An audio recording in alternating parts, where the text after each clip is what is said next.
Magandang umaga po sa ating lahat.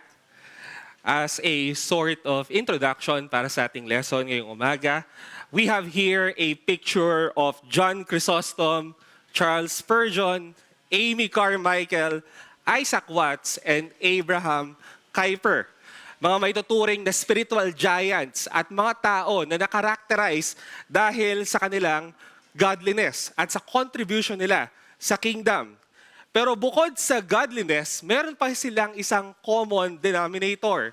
Ang lahat ng mga ito ay na-diagnose ng insomnia. Sila ay nahihirapang matulog. And yet, they were able to glorify ang ating Panginoon in a certain and a massive degree. Pero alam nyo, I think mas nakapagbigay sila siguro ng mas maraming glory sa Panginoon kung wala silang insomnia. Paano ko ito nasabi? Kasi plain at malinaw sa scriptures na we can bring glory sa Diyos sa pamamagitan ng pagtulog. At pwede ka rin maging godly katulad nila sa pamamagitan lang ng pagtulog ng mahimbing. Ngayong umaga, I want us to learn at makita natin sa scripture that you can be sleepy and at the same time, you can be godly. Yan ang papag-aaralan natin ngayong umaga sa ating lesson, the godliness of a good night rest. Ang ating scriptural foundation sa pag-aaral na ito ay ang Psalm 127 verse 2. Sinabi doon, it is in vain that you rise up early and go late to rest, eating the bread of anxious toil, for He gives to His beloved sleep. Now, as a sort of observation, many Christians today, they do not consider sleep as a spiritual thing, but merely a mundane experience. Marami sa atin ngayon, tinuturing lang ito na very ordinary na act na gagawin natin ng 1/3 ng buhay natin. Sinasabi sa mga pag-aaral na kung 75 ka, 25 years ay i-spent mo sa pagtulog lamang. At marami siguro sa atin ang nagulat sa lesson na ito because ano ba ang matututunan natin? What is it to learn from sleeping? And also, it is often associated with unproductivity. So, hindi natin to masyadong, it doesn't ring a bell kasi nga, pag naisip natin, sleeping, it's like you are not achieving anything at parang sobrang idle. And as a result, gabi-gabi, we fell asleep without giving any thought of it. Wala sa atin ang masyadong nakakapansin at merong consciousness sa pagtulog natin. Maaring ang iba sa atin, no, iniisip, ano bang mahirap sa pagtulog? What is it to learn? Eh di ba, we can sleep with our eyes closed. Di ba? Sobrang daling matulog. Kaya nating matulog ng nakapikit. Ano ba ang kaya nating matutunan dito? Well, I want to argue this morning na walang ibang papantay na theological thing sa sleep. No? Makikita natin sa scripture that it has been alluded so many times.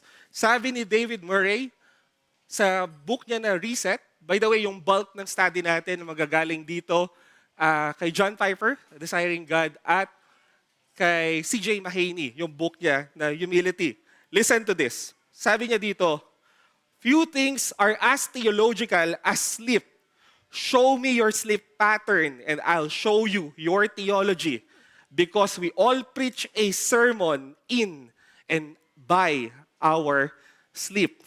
Sabi niya dito, meron daw tayong sinesend na message sa pamamagitan ng pagtulog natin. Well, two things to say about this, no? Minsan ang sleep, it reveals our potential idols. Sinasabi nila kung ano yung sinasubstitute mo sa pagtulog, it can be your potential idol. Either it's a ministry, a promotion sa work, or online game, Netflix, kung ano pa man na nagkakos sa'yo para i-neglect mo yung sleep.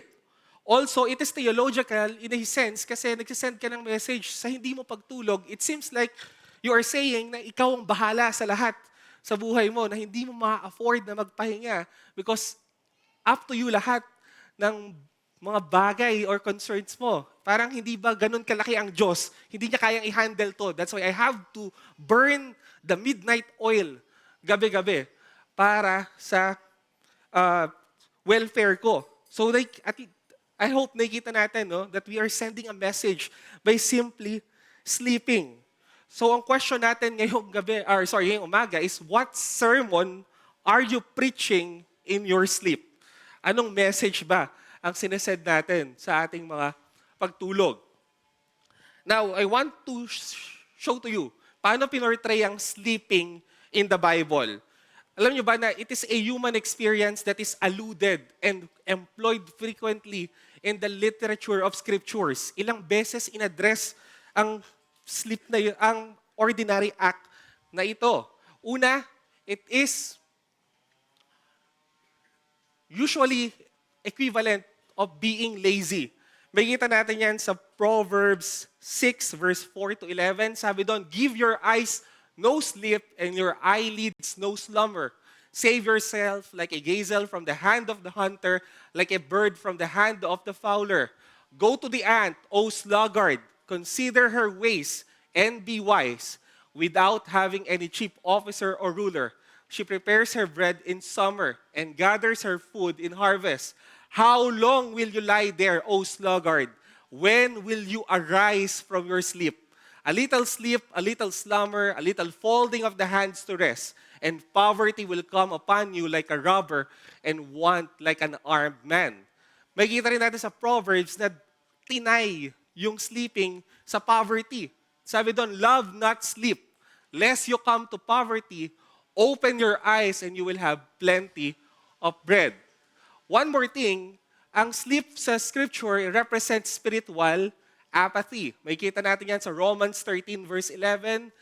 Besides, this you know the time that the hour has come for you to wake from sleep, for salvation is nearer to us than when we first believed.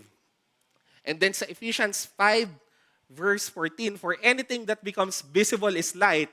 Therefore it says, awake, O sleeper, and arise from the dead, and Christ will shine on you. And then thirdly, ginagamit din siya as para i-imply yung unpreparedness to meet the Lord at the time of His return. Sa Mark 12, sinabi doon, therefore stay awake, for you do not know when the master of the house will come, in the evening or at midnight, or when the rooster crows, or in the morning, lest he come suddenly and find you asleep. Sa 1 Thessalonians 5 verse 4 to 6, sinabi doon sa last verse, for those who sleep, sleep at night, and those who get drunk, and drunk at night. And then, number 4, its primary metaphorical use is for death. Makikita nyo sa Old Testament at sa New Testament, ginagamit yung sleep para i-imply yung death. Alam natin yan sa 1 Kings 2 verse 10, si David. Sabi dito, David slept with his fathers and was buried in the city of David. And then sa Psalms 13 verse 3, consider and answer me, O Lord my God, light up my eyes lest I sleep the sleep of death. And huwag na tayong lumayo. Ginamit mismo ni Christ yan sa John 11 para kay Lazarus. Sinabi niya nung una sa mga disciples na si Lazarus ay natutulog lamang. Pero tinake yun literally ng mga disciples. And kailangan niya pang i-clarify na ang ibig sabihin nun ay wala na si Lazarus. And sinasabi ng mga scholars na talagang ancient times ginagamit yung death or yung sleep as a term for death kasi daw sobrang scary nung term na yon. Kaya gumagamit sila ng euphemism para lang wag nilang gamitin yung kamatayan, nilang ginagamit yung pagtulog. Pero alam nyo, napaka-genius nun. Kasi it actually is consistent sa New Testament kasi ginamit din ang death as an implication ng reality ng resurrection. Diba? Sinabi sa 1 Corinthians 15 verse 20 to 22, but in fact, Christ has been raised from the dead, the first fruits of those who have fallen asleep. For as by a man came death, by a man has come also the resurrection of the dead. Now, yan yung makikita natin na parang somehow negatively pinortray yung pagtulog. Pero also, it is portrayed positively. It is portrayed as a divine gift from God. Yung unang mention ng sleep ay sa Genesis 2 verse 21. At makikita natin dito na nanggaling ito sa Diyos. Ang Diyos mismo ang nag-cause kay Adam para matulog. Sabi doon, so the Lord God caused a deep sleep to fall upon the man, and while he slept, took one of his ribs and closed up its place with flesh. At syempre, ito yung pinaka-plain. No? Dito, maliwanag na maliwanag. Sinabi sa Psalms 127 verse 2, He gives to His beloved sleep. So, there is a sense na isa pa lang manifestation ng pagmamahal ng Diyos sa isang tao ay ang pagbibigay niya ng tulog sa mga ito. So, if it's a divine gift, ano bang ginagawa natin pag nakakatanggap tayo ng regalo? That means we have to be thankful for sleep. So, ngayon pa lang, ngayong umaga, sino sa atin ang nagpasalamat sa Diyos dahil niregaluhan niya tayo ng isa pang araw, nabigyan niya tayo ng magandang tulog kagabi. Alam nyo, ang parents ko, they are both Catholic, pero I'm so thankful sa Diyos na habang lumalaki kami, lagi, napaka-consistent nila, na lagi may pinagsasabihan na you have to be thankful paggising mo sa gabi or other sa umaga. And nakita ko na every time, na talagang kahit paggising nila, talagang nagdadasal sila at sobrang thankful nila sa tulog na binigay ng Diyos. And we ought to do the same. Tayo lalo na alam natin kung gaano yung binastow na pagmamahal sa atin ng Diyos. No? We have to appreciate it and we have to be thankful for that. Ngayon, I just want to share with you, mas parang nag-evolve yung prayer natin. No? Kasi ngayon, if makaka-relate sa akin yung ibang mga single, ngayon hindi nila ako nagte-thank for the gift of sleep. Minsan nagpapasalamat ako sa Diyos na pinatulog niya ako kasi nakaiwas ako sa kasalanan. Sometimes, parang marirealize mo, thank God, na it's better to sleep than to sin. Di ba? Minsan, magkakaroon ka ng ganong consciousness. So, I want us to have that realization that ang gift, ang pagtulog ay isang regalo ng Diyos. We have this thinking na ang lahat ng blessing, lahat ng gift ng Diyos dapat material. But we have to realize that even ang sleep, let's not take this for granted. And then, ginamit din yung sleep para ipakita yung certain truths about the character of God. Sa Psalms 121 verses 3 to 4, sinabi doon, He will not let your foot be moved. He who keeps you will not slumber. Behold, He who keeps Israel will neither slumber nor sleep. So sinasabi dito, ang Diyos, ang sleep is not something that God do. Hindi niya ginagawa ito. At ginamit ito para ipakita na watchful ang Diyos. No? Na kahit natutulog tayo, gising siya at He is in absolute authority sa lahat ng mga nangyayari pag natutulog ka. And as a result, alam niyo ba na itong katotohanan na ito ang pinanghawakan ng mga psalmists at grabe yung naging effect nito sa kanila. Sobrang comfort. Dito sila humugot ng consolation. That's why in Psalms 4 verse 8, they were able to say, In peace I will both lie down and sleep. For you alone, O Lord, make me dwell in safety. Sa Proverbs 3 verse 24, If you lie down, you will not be afraid. When you lie down, your sleep will be sweet. Sa Psalms 3 verse 5, I lay down and slept. I woke again, for the Lord sustained me. And then sa Psalms 91 verse 4 to 6, sinabi doon, He will cover you with His pinions, and under His wings you will find refuge. His faithfulness is a shield and buckler. You will not fear the terror of the night, nor the arrow that flies by day. So nakita niyo kung paano na-effect yung gano'ng naging comfort sa mga saints yung pagiging sleepless ng Diyos. Kasi alam nila na protektado sila even dun sa mga vulnerable times na unconscious sila. So what I'm trying to say here is that since sleeping has deep spiritual significance, it can be a means to glorify God. No? Sobrang malinaw dito na we don't just glorify God by working actively, but we can also glorify Him by sleeping. And that's what D.A. Carson said, no? The famous quote na sinabi niya, sometimes the godliest thing you can do in the universe is get a good night's sleep and not to pray all night, but sleep.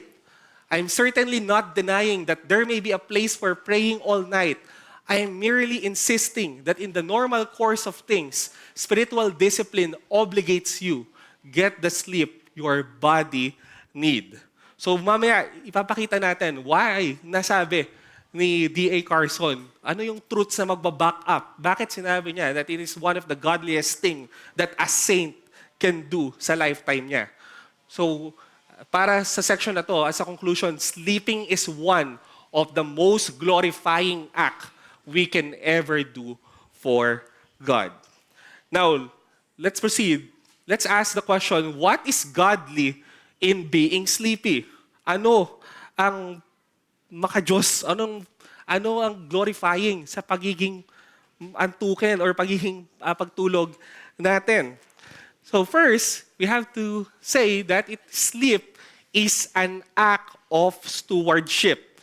Sa Romans 12 verse 1, sinabi doon, therefore, I urge you, brothers and sisters, in view of God's mercy, to offer your bodies as a living sacrifice, holy and pleasing to God. This is your true and proper worship.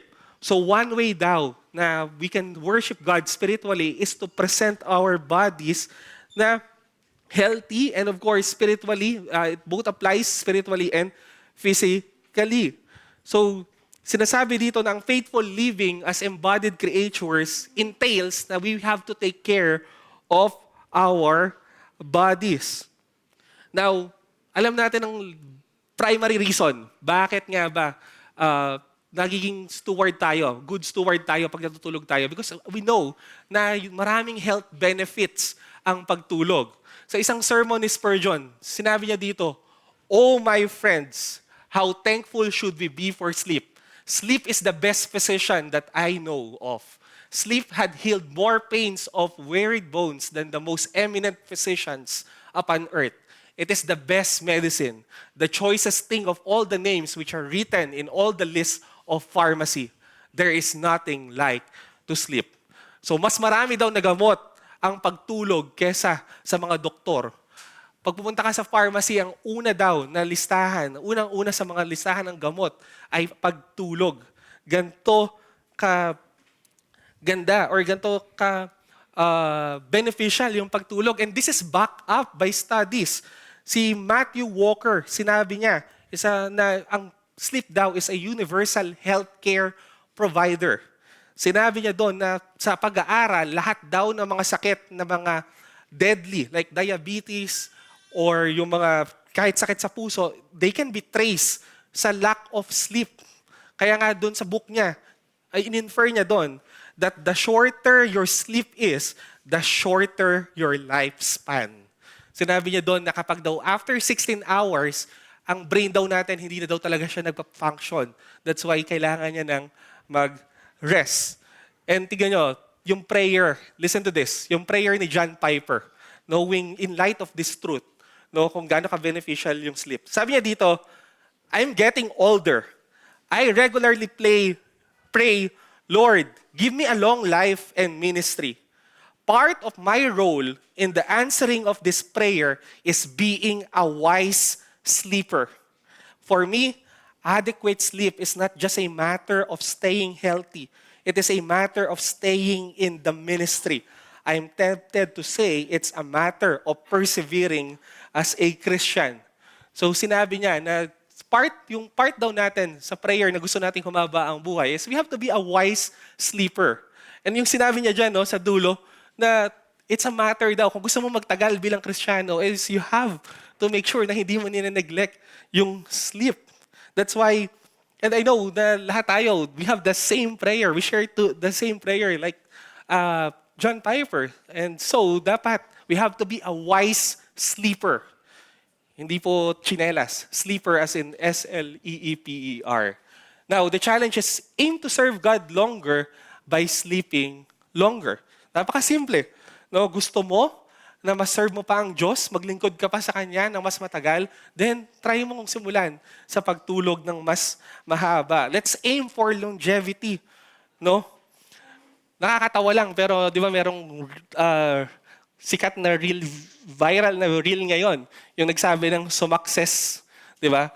Meron siyang sinabi prior to that. Sabi niya, wow, makakasama ko na si Jesus. So kapag daw nineglect natin yung sleep, mapapaaga daw yung pagsasabi natin nung sinabi niya. Yon. But again, there's truth on that. As a saint, it is something that we have to, of course, long for. Pero again, mas mapapaaga mo makasama si Jesus at makita mo ang magandang langit kapag nineglect natin ang sleep.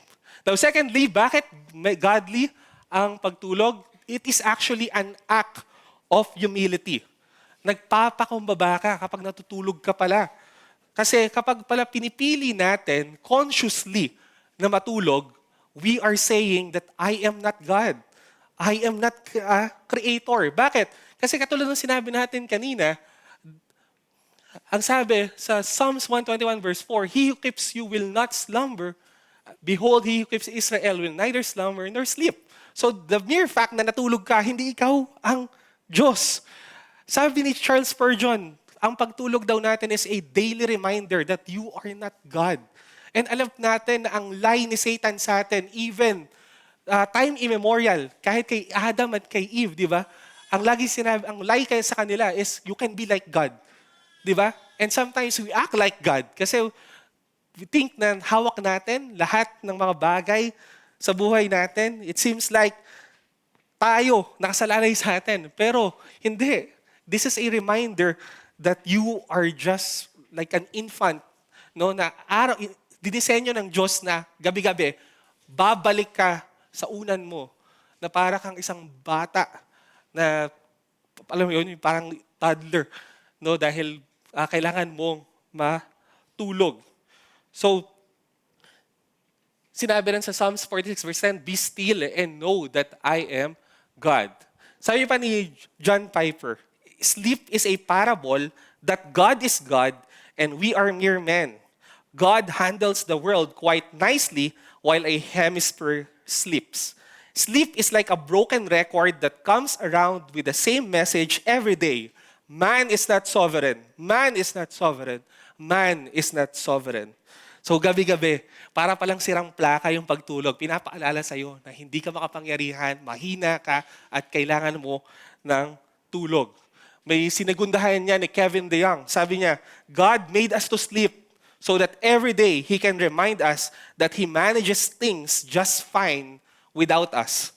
So, okay lang ang Diyos kahit matulog ka, kahit wala ka. Lahat magfo-fall under accordingly sa Kanyang kalooban. So, yung paglilay natin pala ng ating mga ulo gabi-gabi sa unan is actually an act of humility.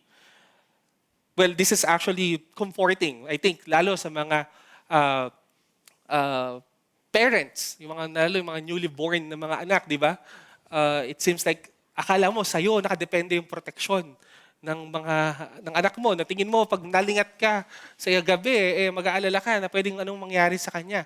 Pero pwede kang makatulog sa gabi knowing na ang Diyos ay soberano at siya ang bahala sa lahat ng bagay, even dyan sa newborn mo.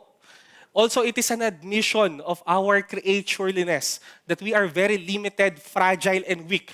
Sinesegundahan ito that we are dust. Sinabi sa Genesis 2 verse 7, the Lord God formed the man of dust from the ground.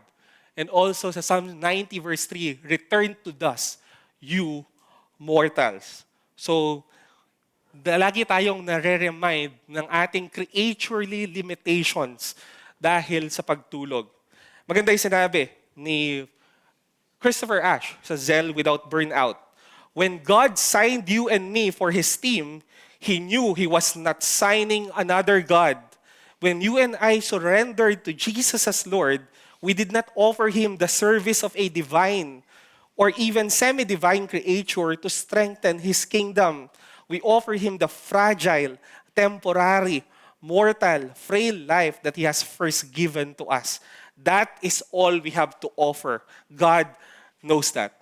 Alam ng Diyos, bago kanya iligtas, bago kanya hinayaan na maglingkod sa kanya, alam niya na ang nilalagay niya sa team niya ay isang mahina at talagang fragile na nilalang. At wala namang iba. Lahat naman ay fragile at weak. So wag kang mag-guilty, wag kang ma-ashamed, like as if, sometimes meron tayong ganitong nararamdaman na we didn't do enough or parang kailangan mo magpahinga, kailangan bitawan yung ministry. Huwag kang mag-alala, alam ng Diyos, prior na mapunta ka sa Kanya, na mahina ka talaga. And ang pinaka-seselyo ng katotohanan na ang sleeping is an act of humility is because the Lord Jesus Himself, during His incarnation, dinemonstrate niya, isa sa mga manifestation at demonstration ng kanyang radical at gigantic humility ay by embracing sleep. So Mark 4 verses 38 to 39, but He was in the stern asleep on the cushion, and they woke Him and said to Him, Teacher, do you not care that we are perishing? And He awoke and rebuked the wind and said to the sea, Peace, be still. And the wind ceased, and there was a great calm. So pinakita dito yung true humanity ng ating Savior. So as a challenge, do not pride yourself for being able to forgo sleep. Stop claiming affinity with God. I don't know, pero meron di ba tayong nararamdaman as if parang sobrang napaka-pious natin, napaka-tindi ng devotion natin. Lalo kapag, alam mo yun, nag-spend ka all night, naging all-nighter ka para sa isang ministry. Pero alam mo ba, by doing that, it seems like you are claiming na katulad ka ng Diyos, na hindi mo kailangang matulog. So kung gusto mo, di ba bawat isa sa atin, gusto natin maging humble. So one practical way of being humble at immortify ang pride natin is by sleeping each night. No? So sana makita natin yon na one form of humility.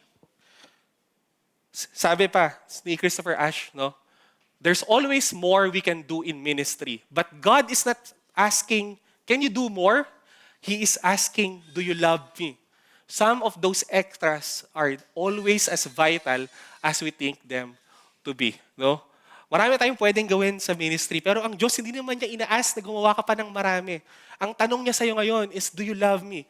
If you love me, you will take care. You'll be a good steward of your body. And then thirdly, ano pa ang godly in being sleepy? Well, it is actually an act of faith. Tuwing pinipili pala natin matulog, it is a declaration na nagtitiwala at nananampalataya tayo sa Diyos. Sa Psalms 127 verse 2, it is in vain that you rise up early and go late to rest, eating the bread of anxious toil, for He gives His beloved sleep. So gabi-gabi, imaginein mo, the moment pala na binitawan mo na yung cellphone mo, tapos ka na mag-doom scrolling sa gabi, it is actually a way of confessing your faith, pag nagde-decide ka na matulog. Kasi when you are sleeping, lalo sa ganung ka-vulnerable na position, it means you are trusting yourself to someone. And of course, we all know that it is God who never slumber or sleep. So you are trusting yourself sa Panginoon. And isa rin, kung bakit it is an act of faith. Kasi instead of worrying, ang pagtulog pala is a faithful response to fearful circumstances. Kapag nakakatulog ka pala, it is one of the most faithful thing na pwede mong gawin kapag nasa gitna ka ng problema. Alam niyo si David, nung hinahabol siya ni Absalom at meron siyang mga murderous enemy, tignan niyo kung ano yung nasabi niya. Nung nalaman niya na ang Diyos ang kanyang protector at ang kanyang shield, ang laki ng problema niya. More than anything else, anak niya mismo yung papatay sa kanya and thousands yung nagbabantay sa kanya. Pero sinabi niya sa Psalms 3 Verse 5 to 6, I lay down and slept. I woke again, for the Lord sustained me. I will not be afraid of many thousands of people who have set themselves against me all around. Imagine, David is running for his life. At alam natin na kung hinahabol ka na, no, may papatay sa'yo, ang gagawin mo is tumakbo ng tumakbo. Pero ang pinili niyang option is to go to sleep sa pinaka-vulnerable position. Alam natin na kapag natulog ka, ito yung pinaka-delikado. Sleep actually is a risk. Kasi alam natin na dyan, pwede kang gawin sa'yo ng kaaway mo ang lahat ng mga bagay, wicked, mga pinaka-wicked thing na imaginable. And yet, si David, as an expression of his faith sa Diyos, ay nakatulog siya. No? Ito yung tinatawag natin, the peace which surpasses all understanding, that will guard our hearts and our minds in Christ Jesus. No? Tayo lamang na kay Kristo ang merong ganito. Meron tayong kapayapaan na hindi maiintindihan ng mga tao na kahit nasa gitna ka ng mga pinakamatitinding problema, makakatulog ka because you know na napaka-faithful ng Diyos at hindi tayo niya pababayaan. Also, yung sleep is an opportunity to relinquish control to God.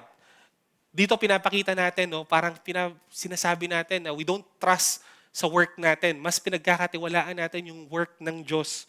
Di ba, consistent to sa sinabi sa Psalm 127, verse 1. Unless the Lord builds the house, those who build it labor in vain. Unless the Lord watches over the city, the watchman stays awake in vain. You can only do so much. No, hindi sinasabi nito na wala kang gagawin. Ang ibig sabihin lang is you don't trust sa work mo. You trust ultimately sa work ng Panginoon. No? It is an admission that I can't do it all. Di ko kayang gawin ang lahat. We can rest because alam natin na ang Diyos ay hindi nag-rest at siya yung bahala doon sa mga bagay na naiwan mo, doon sa mga unfinished business mo. Yung mga iniisipan mo ng solusyon, no? Pwede kang matulog kasi alam mo na kahit anong gawin mo dyan na effort, kung hindi yan i-bless or hindi ka tutulungan ng Diyos, it is in vain.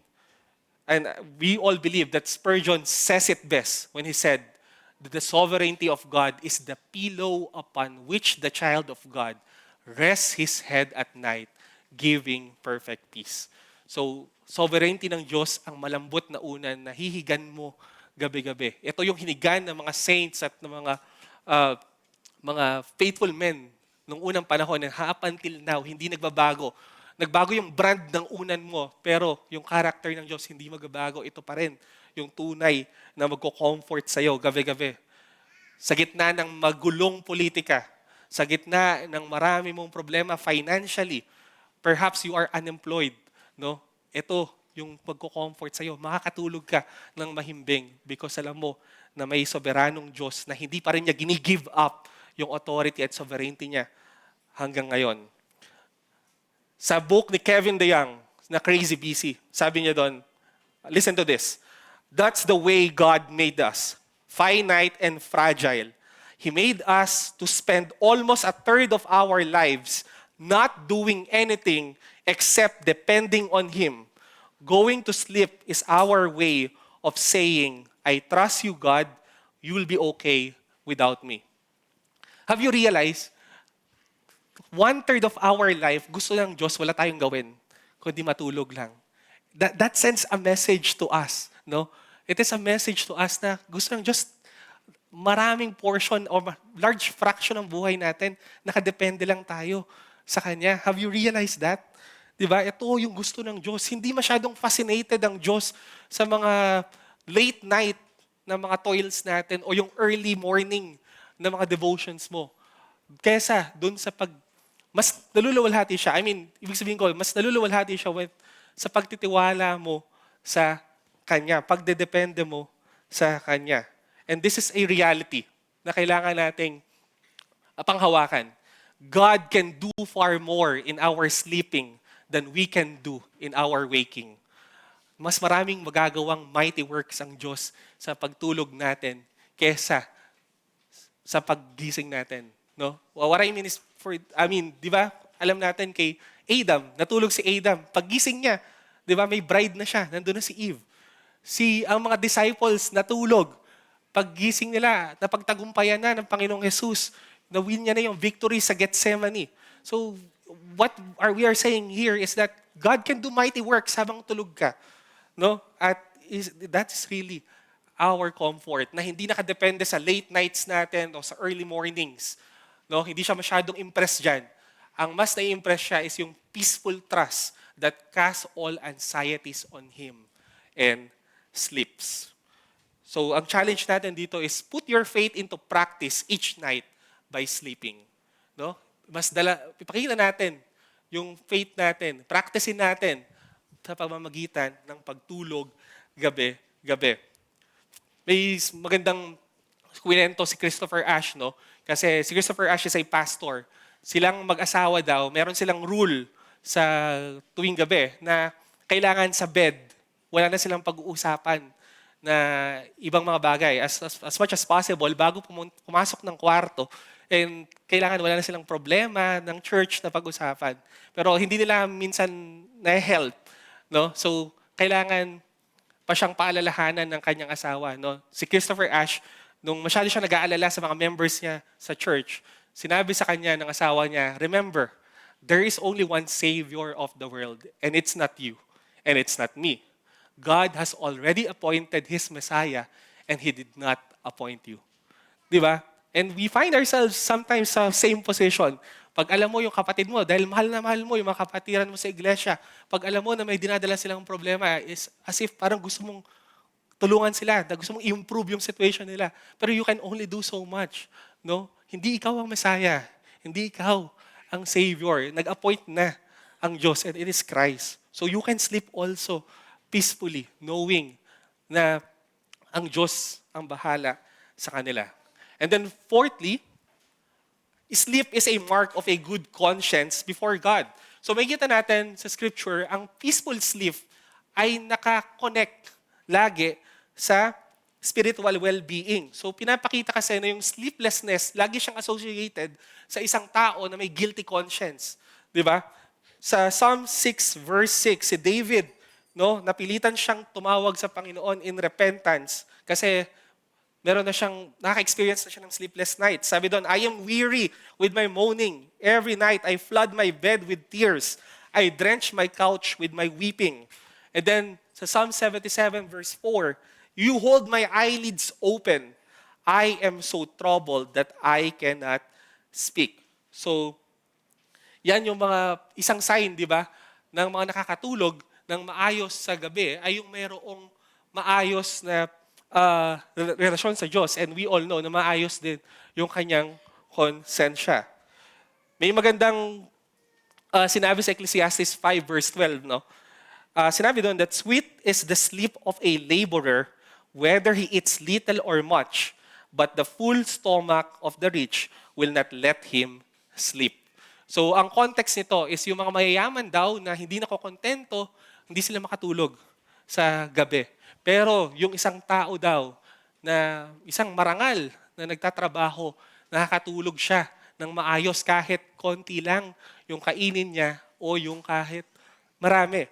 So, ibig sabihin lang to, no, yung mga nag-work honestly, yung mga lumalaban ng patas sa buhay, no, God is glorified when you are sleeping, no, at kayo ng mga kontento at hindi gumagawa ng mga cheating or pandaraya, no? And don't dare na i-trade natin yung isang good night's sleep just for riches, no? It is a terrible exchange kung ipagpapalit natin ang kayamanan kesa sa magandang pagtulog. But I have to clarify, disturbed sleep does not necessarily equate to a troubled conscience. Porket hindi ka makatulog, hindi naman ibig sabihin nun meron kang troubled conscience, because we all know na si Job, he even had this experience of tossing till dawn. Hindi rin siya makatulog. And even si Christ, no, he is sorrowful even to death. No, nung malapit na yung crucifixion niya. So kita nyo, no, na si Christ nakaka-sympathize din even with our sleeplessness. So ang point lang natin dito, sleeplessness can be providential. It is a disguised sweetness of God. Why? Ba't natin sinabing disguised sweetness? Actually, this term comes from Frances Havergal. Siya yung sumulat ng Take My Life and Let It Be. Sinabi niya, disguised sweetness daw ang insomnia. Kasi daw, it can be a time na you can spend it, of course, with the Lord. Just like yung iba na sa mga psalmists, no? Declaration nila, yours is the day, yours also the night. Sa Psalm 16 verse 7, I bless the Lord who gives me counsel. In the night also my heart instructs me. Psalm 63 verse 5 to 6, my soul will be satisfied as with fat and rich food, and my mouth will praise you with joyful lips when I remember you upon my bed and meditate on you in the watches of the night. Even yung mga Puritans, nung na-experience nila ito, lagi nilang sinasabi na it is a created time for fellowship. Lahat ng mga wakeful hours nila, ito daw ay dapat ini-spend sa Panginoon, sa pag-meditate sa kanyang mga promises or pag-pray. No?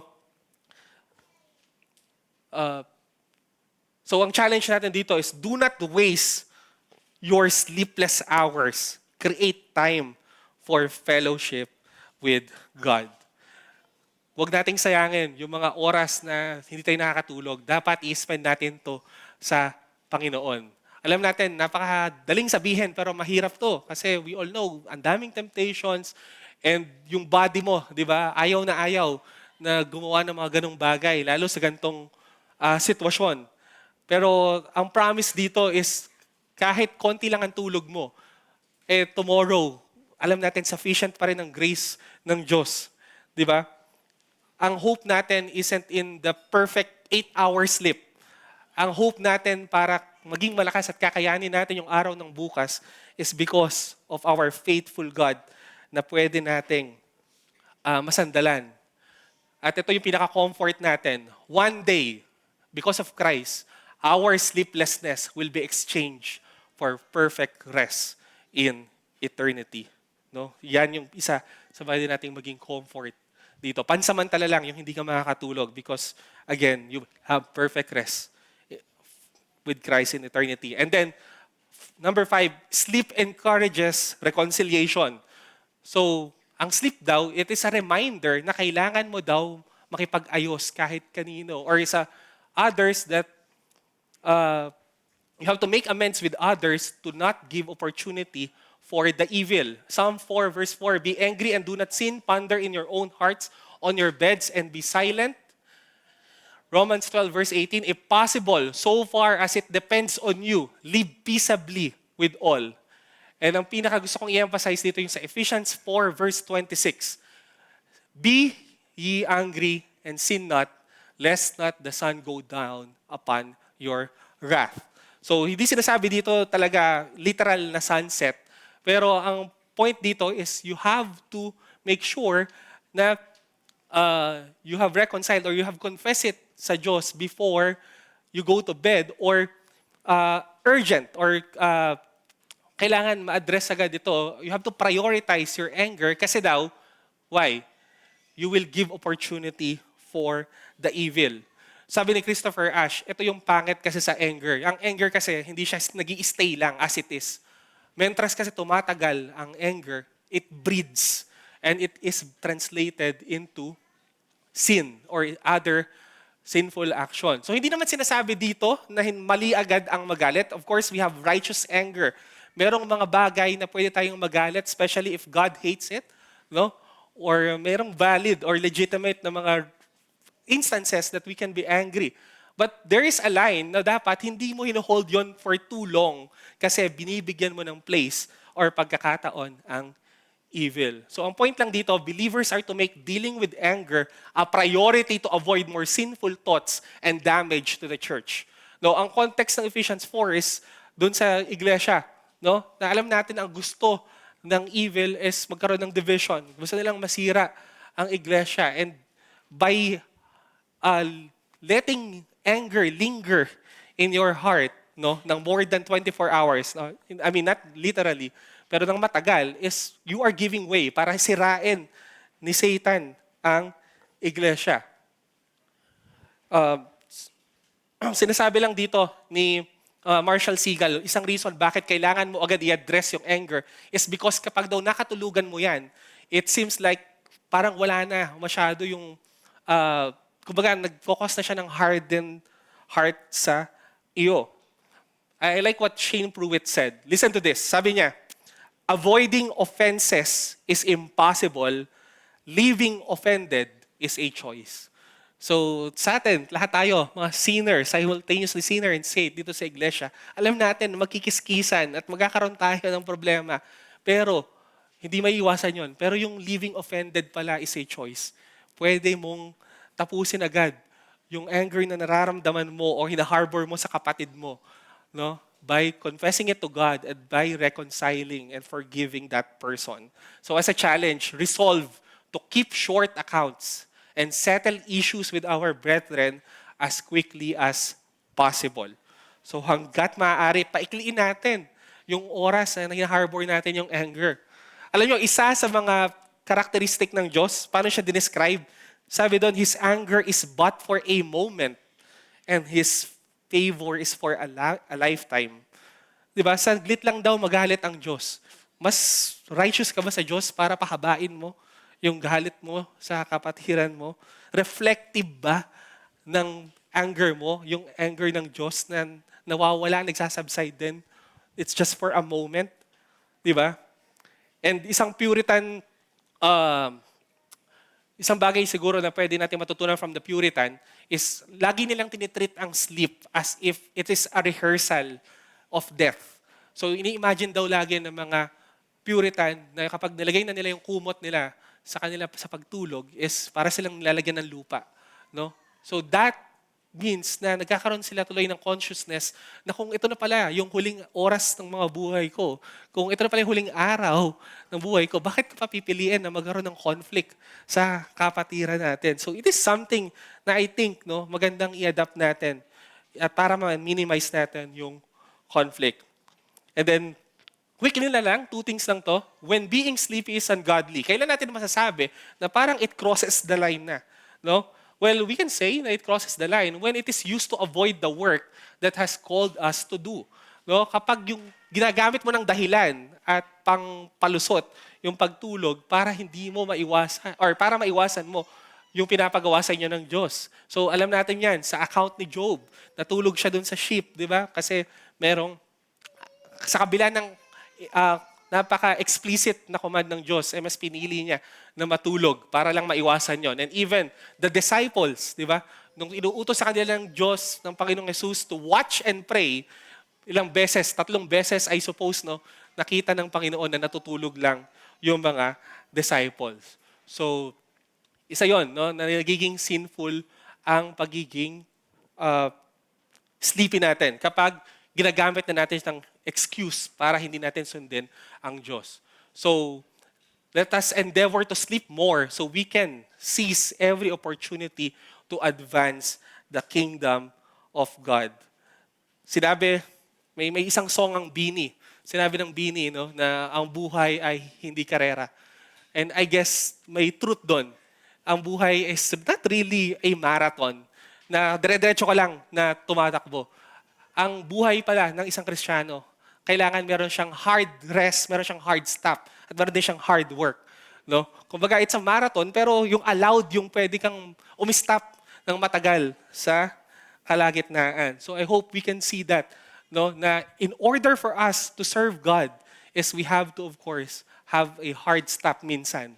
Kailangan natin ng rest. And of course, lastly, nagiging ungodly ang pagiging sleepy kapag it profanes the Lord's Day. Sorry, medyo exaggerated yung term na profane. I guess ang gusto ko lang sabihin dyan is kapag nai-spurn yung mga blessings tuwing Lord's Day, natatapon. No? Bakit natin nasabi yan? Pag tinignan nyo yung mga accounts sa Exodus, no? Ang Israel, bago nila ma-meet ang Diyos, kailangan it requires preparation. No? May kita natin yan sa Exodus 16 verse 5, on the 6th day, when they prepare what they bring in, it will be twice as much as they gather daily. Sa Exodus 16 verse 23, He said to them, "This is what the Lord has commanded. Tomorrow is a day of solemn rest." And then sa Exodus 19:10, verse 11, sinabi doon, "Go to the people and consecrate them today and tomorrow." Ito, ang context nito is they will meet God. So ang point lang dito, it requires preparation para i-meet natin ang Diyos. And ang pinaka-practical na application nito sa atin before Lord's Day is of course the Saturday night. No? Ang isang magiging problema natin or isang real test ng faith natin is baka yung kino-confess natin ng Sunday morning ay hindi consistent sa ginagawa natin ng Saturday night. Bakit? We all know na marami kang blessings na mamimiss kapag habitually you arrive late to our corporate gatherings.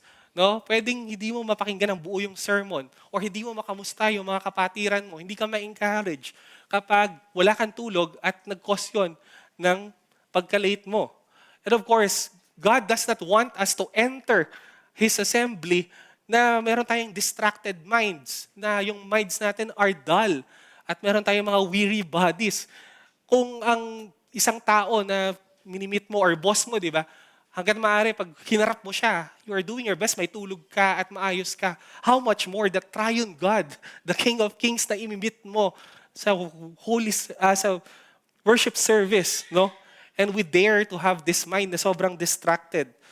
At tandaan natin, ang hinahanap ng Diyos is those worshipers who will worship Him in spirit and in truth. At alam natin na hindi mo yun ma-accomplish kung wala kang adequate na sleep. Without sufficient sleep, we are not alert and our minds are dull while God is speaking, especially sa preaching ng salita ng Diyos.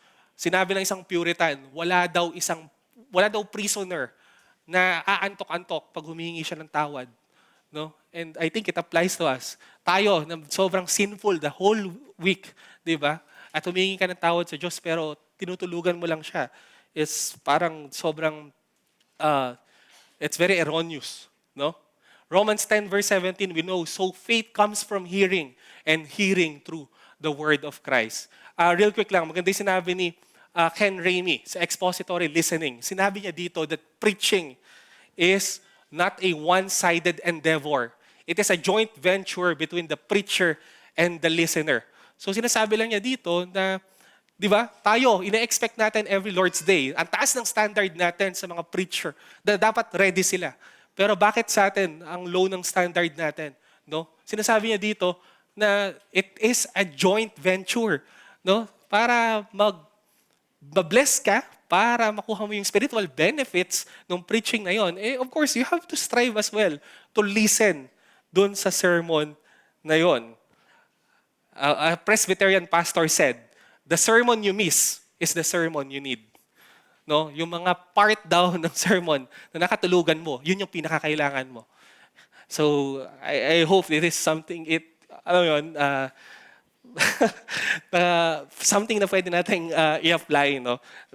Let's treat yung every time na nami-miss natin sa sermon na yun yung pinakakailangan na part natin. Pero lastly, I just want to clarify. Some people fall asleep in worship because they love God. Yes. Maraming natutulog sa worship service dahil mahal nila ang Diyos. Why? Because meron tayong mga elderly na alam natin na they have medication. They tend to doze off. Pero ayaw nilang ma-miss yung worship service.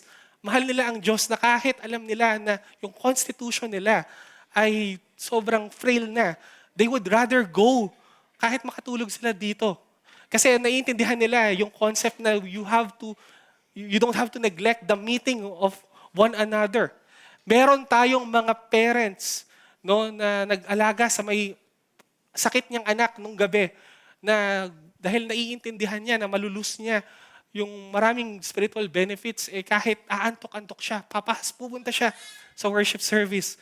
Marami tayong mga workers, mga employees na mayroong pasok ng Saturday, pero nag-opt pa rin sila na pumunta during Lord's Day dahil gusto nilang mapakita yung devotion nila at pagmamahal nila sa Diyos. I'm not saying that there is something virtuous, no, ang pagtulog. Pero again, it can be also an expression of love para wag natin tignan ng black or white lang yung mga bagay. And we know that God is merciful. Naiintindihan niya yung bawat situation natin. So as a challenge, maximize the spiritual benefits from the Lord's Day by getting adequate sleep. Finish the day with shopping bags and trolleys full of Jesus Christ and His gifts. Di ba sabi ng Puritan, ang Lord's Day is a market day of the soul. So, hag mo nga hayaan na matatapos ang Lord's Day nang walang laman yung trolley mo, na wala kang mga shopping bags sa puno ng Kristo at ng mga blessing niya. And lastly, ultimately, ang sleep is actually a picture and a parable of what it means to be a Christian. No? Tamang-tama yung picture natin dito sa flasher na to. Ang pagiging Kristiyano is yung parang bata na natutulog. No? Na wala na siyang kailangang gawin to achieve salvation. He can now rest in Christ. Alam natin yan. Pero yung mga tao na wala pa kay Kristo, hindi nyo naintindihan, you will be restless. Pwedeng sa susunod na pagtulog mo, ay sa hell ka na magigising. That's why this might be the day or the opportunity for you to come to Christ. Sabi ni Christ, Matthew 11, verse 28 to 30, "Come to me, all who labor and are heavy laden, and I will give you rest. Take my yoke upon you and learn from me, for I am gentle and lowly in heart, and you will find rest for your souls. For my yoke is easy and my burden is light." As a conclusion, whether you sleep or wake up, do it both to the glory of God. Let us pray.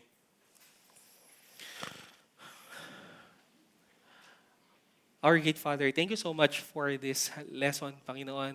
Marami sa amin masyadong nag-take for granted yung bagay na to. This is so ordinary, so mundane para sa amin. We didn't imagine to na it is a spiritual thing. But Lord naman, nagkaroon kami ng realization that indeed, sometimes the godliest thing that we can do is to sleep, Lord. Salamat, Panginoon, na binibigay mo to sa beloved mo. This is an expression of your love for us. It is a reminder, Panginoon, na hindi kami katulad mo. Kailangan namin matulog. Pero ikaw, Lord, all day and all night, Lord. 24/7, 365 days, and lahat ng time, Panginoon, gising ka. And that's our consolation, Lord, na sa mga bagay na vulnerable kami, we can be sure na nagbabantay ka at ikaw ang protector namin. Sa mga bagay na sinusuko namin at di na namin kaya, alam namin na pwede mong kilusin at ikaw yung gumawa nito para sa amin. Salamat, Panginoon, that we can now sleep because you never sleep, O God. Maraming salamat. We ask this in Jesus' name. Amen. Sorry po, it's almost time. I think we can at least entertain one question.